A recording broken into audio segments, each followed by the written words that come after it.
1 to 12, complete the notes with a word or short phrase. You now have 30 seconds to look at the notes.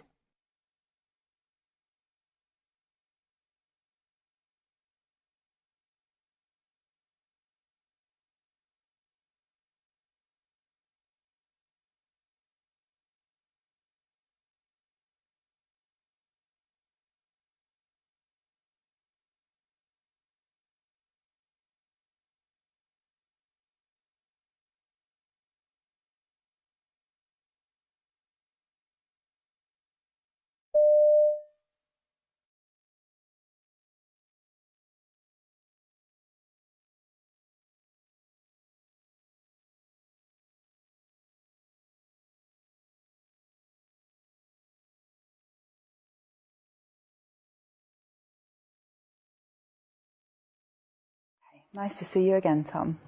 How are you today? I'm okay. So I understand that since I was seeing you that while ago, that you're in hospital again. Yeah. So can you tell me a bit more about what happened before that? Well, it was a few months ago now. Yeah, I'd done quite well for a number of years. Sort of kept it under control, really, but... Yeah, I mean, I've not seen you since your gap year, wasn't it? Yeah, so that was 4 years ago. And so yeah, it was quite disappointing to go through it all again. But it sort of started at the towards the end of university. So I was doing law, and well, I was on course for a first, and I was just coming up to my final exams, and I had a few essays and a few exams, and so I started working really hard. I felt like, right, now is the real time to put the effort in and to put the work in. So I started to step a bit later, take on a bit more work, so my stress levels sort of start to increase over a while. I was drinking a lot more coffee, took a few caffeine tablets, and energy drinks. A few people, well, because sort of the environment at the time was a lot of people were pushing themselves that they wouldn't normally do, and some people were taking Ritalin. Oh wow, okay. Yeah, which and did you take any Ritalin? Yeah, because it was just like that was necessary at the time, and. How did that affect you? Well, it sort of increased my confidence at the time. Everything that was going on, I was becoming a lot more productive. A lot more confident. I was working harder. My brain was working faster, and so my momentum was building up and up throughout the period. Yeah, and so I was relishing it, and I was, doing a lot of work. And so, what did that mean to you then to be at that time? Because it sounds like you put quite a lot of pressure on yourself. You've been doing really well at uni, and this was it. This was the time. What did it mean to you to be feeling like that, kind of more awake and more energized, maybe? Yeah, well, for me, it was my sort of time. So I'd spent 3 years. I was in control. I was doing well. It wasn't really part of my life at the time. I didn't really talk to any of my friends about it. But then I started to just sort of grow into it, and I took the opportunity to enjoy this time. And it didn't really reach its peak until after my exams. I was still functioning throughout my exams. I have since found out that I didn't get the results that I wanted to. Why do you think that was?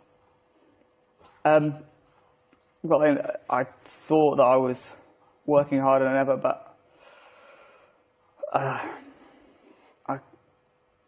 it was misjudged, I think, and so I didn't perform to the best of my ability when it came to the exams, and so I didn't achieve a first time.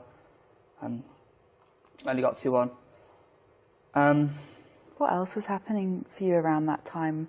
I mean, you talked about the pressure of your exams and staying up for them. Was anything else going on for you around the same time? Well, so it was the end of university, and that was the time where, well, as soon as that period stopped of work, then I was sort of let off the leash a bit, and yeah, I just sort of to grow even further.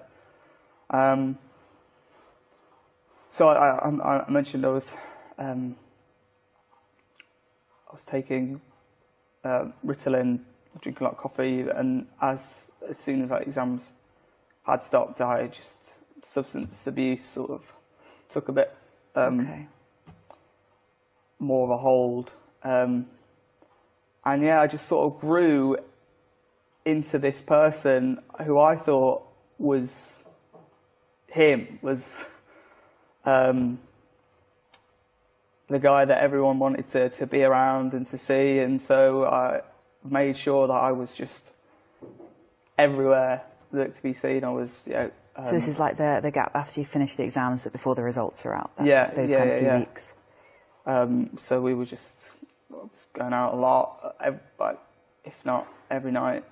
You said that you were taking Ritalin and drinking a lot of coffee. Yeah. And using other drugs as well. Yeah, it sort of developed into cocaine, a lot of cocaine, MDMA, MCAT. And how did they affect you?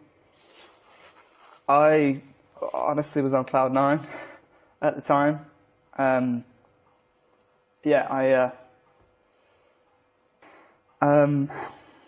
so in this sort of role as the man about town, I spent a lot on alcohol, drugs, clothes. I invested in this technology. Well, having not had to deal with my illness throughout university, and for it not being a part of that world, I didn't confront those symptoms in a way that's going to have long-term sort of stability. It began with doing the work that I needed to do. That's just what I needed to do in order to achieve my goals and to achieve what I want to. And then I just let it take hold, and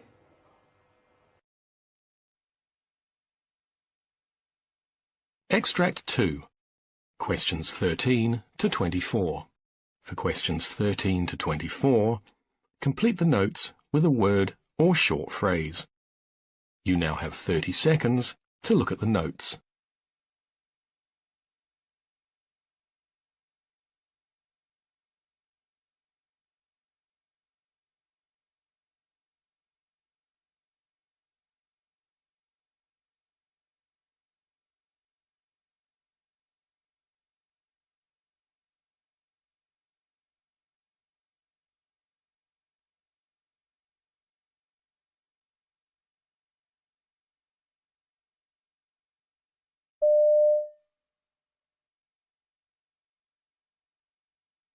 So tell me when this started.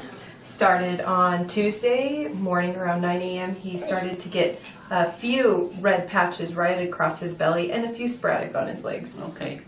And has he been sick prior to that? He had just a runny nose. Okay. We went camping, so about Sunday morning, he had a fever and he started his runny nose. Okay, so started with fever and runny nose, and then this rash appeared. Yep, on Tuesday. On Tuesday. And I know you were here in the office a couple days ago. Yep.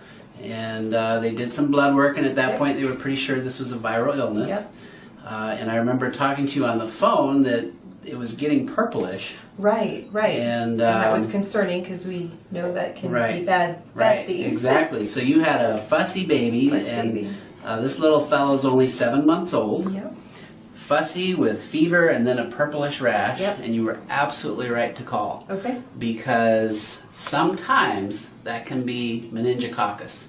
And meningococcus is a bacterial infection that can kill you like in 24 hours. Yeah, not good. And so I'm absolutely happy you called. Awesome. So as we look at these purplish lesions, when I rub really hard with my finger, you can see they turn white.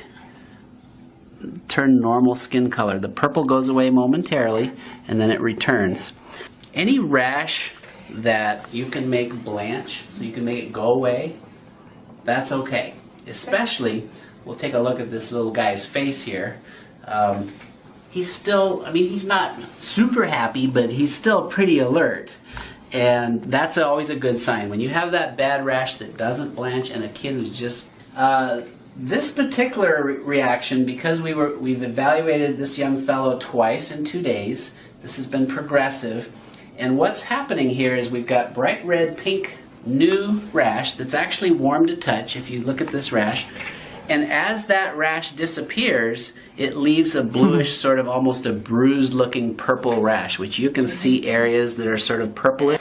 This is hives. This is an allergic reaction to the virus. So what we have here is a viral infection, and his body is mounting an immune response as well as an allergic response. And hives come and go. A classic hive lesion, you can see one on this shoulder where there's got a little central clearing. It's kind of a little more whitish in the middle and red around it. That's sort of an example of a target lesion that you see with hives. The key with hives is, in general, your child is not that ill. Now, he happens to be somewhat ill because of his viral illness and fever, so that's what makes this particular situation both confusing and very important to have it evaluated by somebody that can really make sure you're not missing that petechiae and purpura, the non-blanching rash that can be associated with meningococcus. What we're going to do for this, since we know it's hives, if you're at home and you have a hives-like reaction, maybe a mild one, you're going to use something like Claritin or Benadryl, just those basic anti-hive, anti-allergy type medicines, and sometimes that's enough. In a more severe case like this, we're using prednisone. It's a stronger anti-inflammatory, but you definitely would not want to be getting your hands on prednisone without having a doctor evaluate first, because prednisone can cause problems if you're giving it to a child who has a bad infection. So that's the key. That's why I wanted you to come in. And thank you for doing that, coming in. Absolutely. And he's a trooper. Now, of course, you should know that prednisone can make you really grumpy. So if you get like beyond grumpy, so some kids who are so irritable on prednisone that they want to be picked up, and as soon as you pick them up they want to be put down, as soon as you put them down they want to be picked up. If that scenario happens to where he's just more miserable than he was before, then just stop it. Okay. And this is going to run its course. Because it's related to the viral illnesses often run for 7 to 10 days. Okay. Unfortunately, it's possible his hives could last for 7 to 10 days. Or since we're on our 4th day Yeah. or something like that. You know, the other main causes of allergic reactions, we think of medications, and then we think of certain foods like peanuts and eggs and strawberries, but usually the peanuts is the top of the list, or shellfish. Okay. If you have an allergic reaction to a food, you stop that food, within 2-3 days it's gone. Interesting. So even though I think he had strawberries a while ago. On Sunday, yeah. You know, today is Thursday. It would have gone away if it was just from that strawberry that he had 4 days ago. So I'm fairly confident that this is hives related to his viral illness. So it would look just like this with the food allergy, possibly, but it would dissipate. Possibly. Much quicker? I haven't seen too many food allergies quite this severe. Okay. But that's the general idea. These red lesions with the little slightly raised hives are also irregular margins. They can kind of come and go. That's the real hallmark of hives. Also, is that coming and going.